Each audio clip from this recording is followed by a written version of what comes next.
Hey, Sharon Horne-Ellstrom here.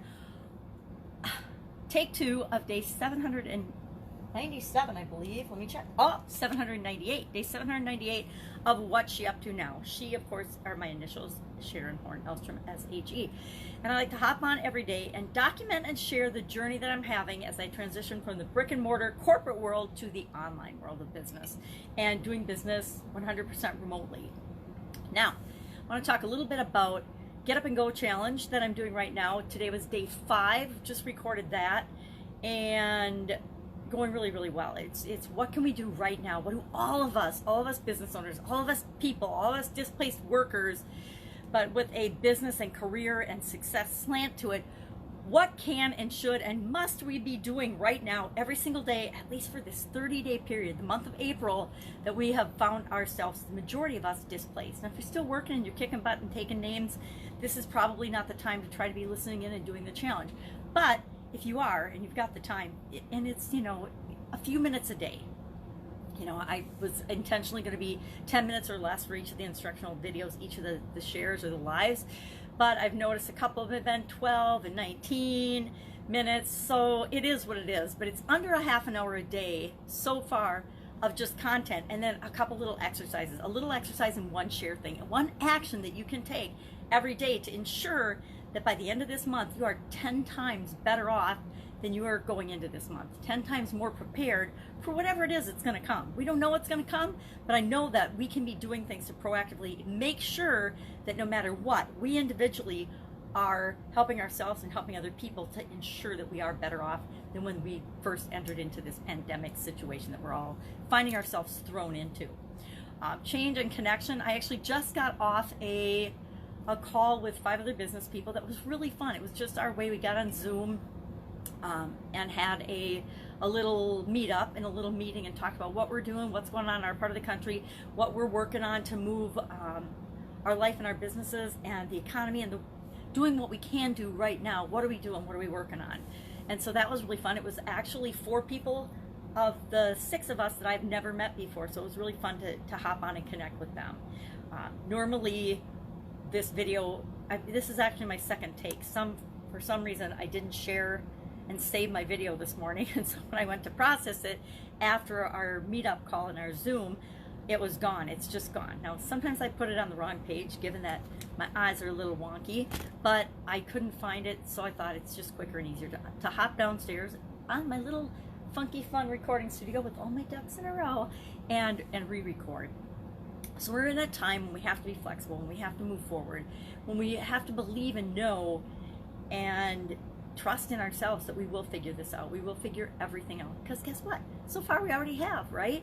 If you're listening to me, so far you've had whatever number of days you've been alive, successful days, right? Some days are better than others, but you're still here, you're still kicking, you're still moving forward.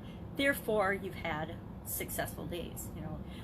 I never appreciated it. I heard it probably decades ago from, I want to say Les Brown, but it might not have been Les Brown, but it was somebody, and one of the things that he said was every day above ground is a good day. And when you look at life that way, you have a much more positive, much more optimistic perspective than if you're complaining about what isn't going the way you want it to. And I, for some reason, was attracted to that saying, and I guess I found out why in 2010 when I had a sudden cardiac arrest. And when I woke up, guess what? I definitely appreciate every single day above ground much more now. I don't let the little things that used to bother me. I don't let the little injustices fester for weeks and days and months and years anymore. I see what goes on, I look at it, I ask myself, is that going to really matter a year from now? Is that going to really matter tomorrow? Probably not. Then I just let it go. So talking about that today was till the cows come home for Supersize Your Business, which is an interesting idiom. And I think a lot of us are waiting to do anything, to make any choices, make any decisions, make any moves until this pandemic is over. But guess what? We don't know when it's going to be over. We don't know when things are going to go back to any sort of normalcy. And I can guarantee right now that there are going to be things that never go back.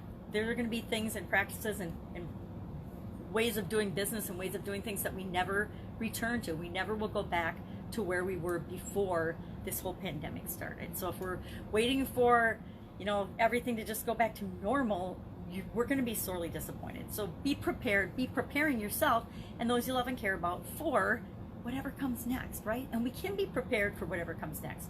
You know, before this pandemic, it's not like we lived lives that didn't have any change or challenges or ups and downs in them. Every single one of us have had lives that very seldom go in a nice straight upward line, right? Our lives go more like this, and there's some big dips and there's some big peaks and there's some valleys, and we've learned to deal with those things. And so that's what we'll continue to do before the pandemic and moving forward. So that is what I'm working on today. Today was also, fun challenge was all about listening and being a better listener. So we're going to continue to be better listeners, and it's really fun to listen to people. Guess what? We seldom learn anything when we're talking. We learn when we're listening. That's where we learn, and that's where we can grow and develop and become better versions of ourselves. So, strange remake of What's She Up To Now? That's what I'm up to now. Get Up and Go Challenge, day 5 today. Day 89, I believe, of the 365-day fun challenge. So we'll be doing one fun thing every day for the rest of this year and beyond. So join us for that too, because guess what? Most of us could use some more fun in our lives. I know I needed more fun in my life. That's why I started doing it. And then all of a sudden, boom, we had this pandemic, and now millions of people need more fun in their life every single day. And guess what? Even in a pandemic, there are ways that we can find to have fun. That's it. If I can help you in any way, ask in the comments below. Otherwise, I will be with you tomorrow for day 799 of What's She Up To Now as I transition from the brick and mortar world to the online world of business. And I'd like you to come right along with me. Take care, and I will be with you tomorrow.